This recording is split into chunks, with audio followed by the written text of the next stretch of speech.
Hello YouTubers. Hopefully you know this is me, Naturallymemya.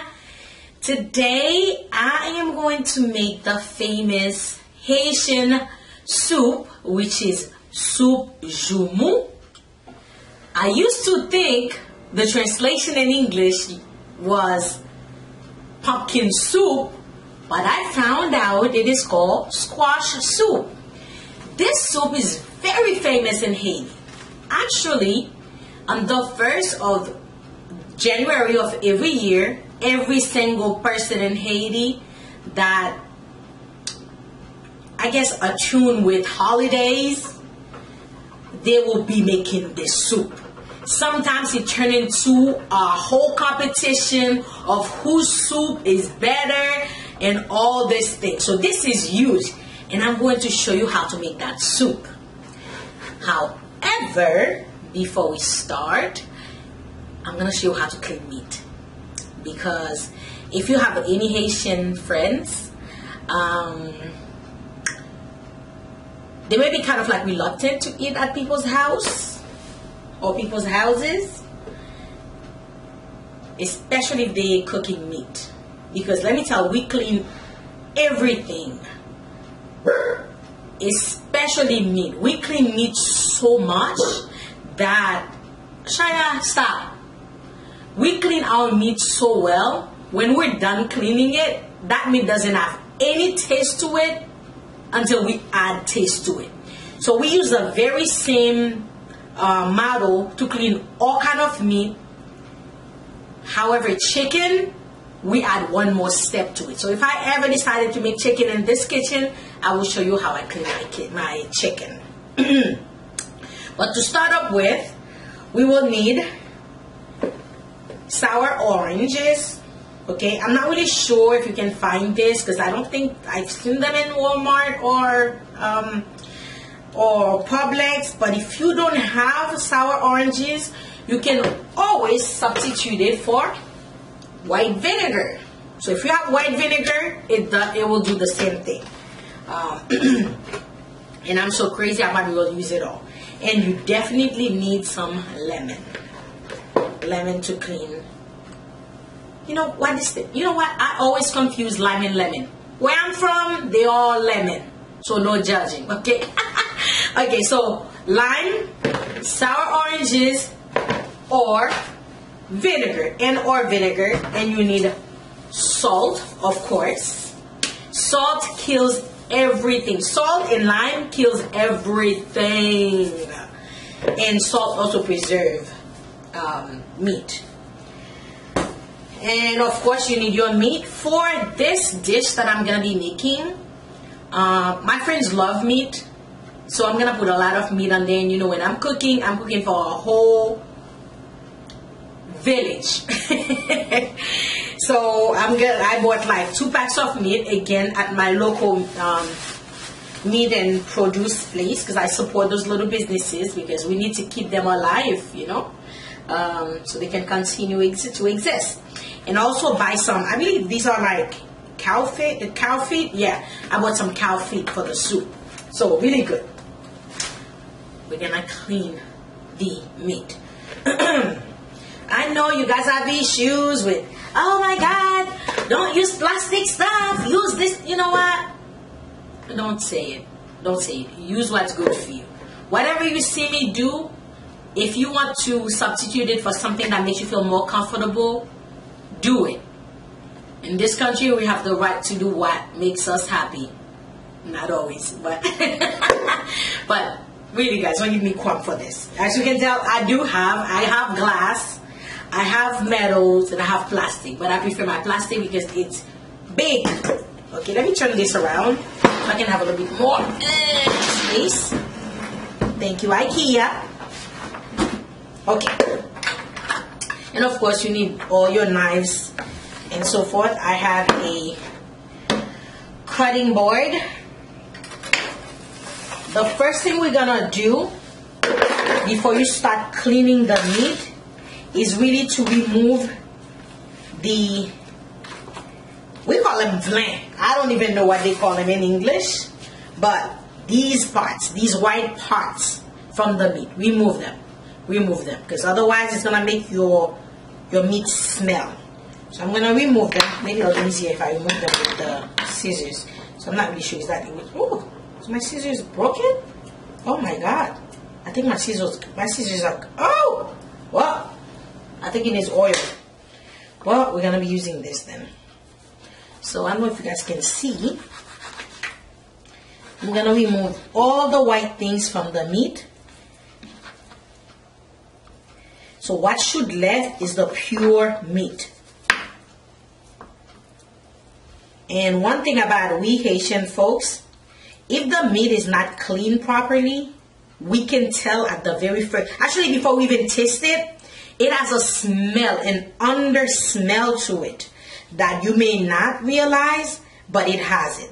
So this is a bone, so we don't need to remove the bone, okay? We just need to remove this part here, the vlin, and leave the meat looking all nice and clean.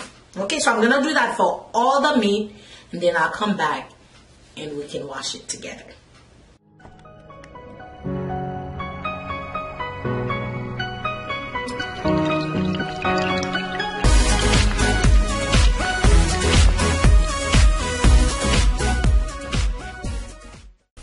Okay guys, now we're done removing everything from our meat, and now we're gonna clean it. By the way, I use different cutting boards for the meat. I know it's common sense, but still, and I like to use this one here because it has this red patches. It reminds me that bloody, fishy, and all kind of things. So, all right. So for the sour oranges, we cut it. You know what? This is so sharp, I'm scared of using it. Sour oranges, you cut it, remove the tough skin.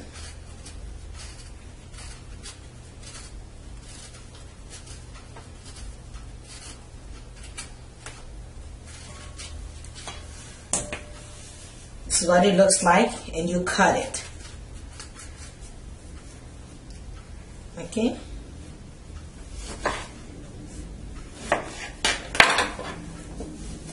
And I cut a couple of them. As for the lime, you don't really need to remove the skin. I cut it again into 4 pieces because I'm gonna need some lime juice to season the meat. So I'm gonna take some of it and put it aside because that's what's gonna remove some of the smell from the meat, and also it's going to give it a nice little citrus taste to it. Alright, so I'm going to put that aside. Because like I told you guys, I am crazy when it comes to cleaning my meat, because I've seen so much things involved with meat, you know. There was that show called Undercover something, not Undercover Boss.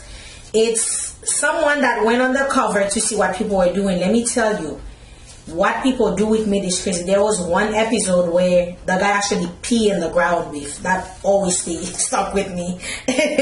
That's why I'm so happy I found some fake ground beef, because that was the only meat that I actually eat, and I like eating is ground beef. So I found some substitute in the vegan aisle that tastes almost identical to meat. When I cook it, you won't even know it's not meat. And remove the seeds as well. For some reason, sometimes the seed might get left in the meat unknowingly, and then you cook it and bite onto it, and that thing is bitter. Very, very bitter. So I'm removing the little seeds onto it. This is it. And I'm gonna put some salt.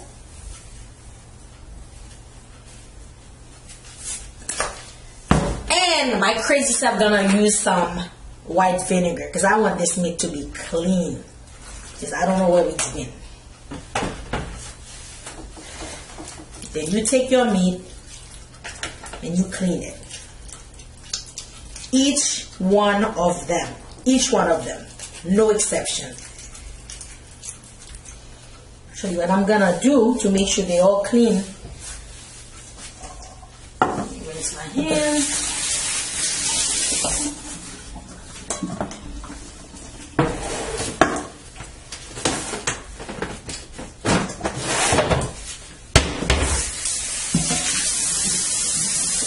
What's good about having a small kitchen? Everything is within reach. Yep, silver lining. Everything is within reach.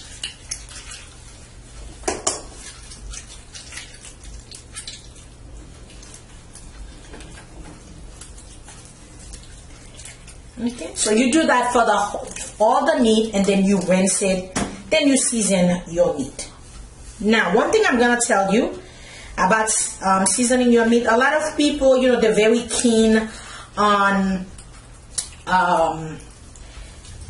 leaving the meat overnight. Oh, man overboard, man overboard. Leaving the meat overnight. If I have time, yes. If I don't have time, it's whatever, because I make my own spices, first of all. And when I'm cooking my meat, I put it in the stove. I don't even sear it a little bit in just the seasoning. I let it sit there for about 15 minutes on low, so the seasoning can go inside of the meat. And it does the same thing for those of you that don't have time to, you know, marinate your meat overnight. This is a solution to it. And I am told that the cow feet is really good for anybody that have that are anemic, that's weak and all. Yeah, it's really good. I haven't looked it up on Google yet, but you guys can actually look it up and see. There's a lot of health benefit to eating it.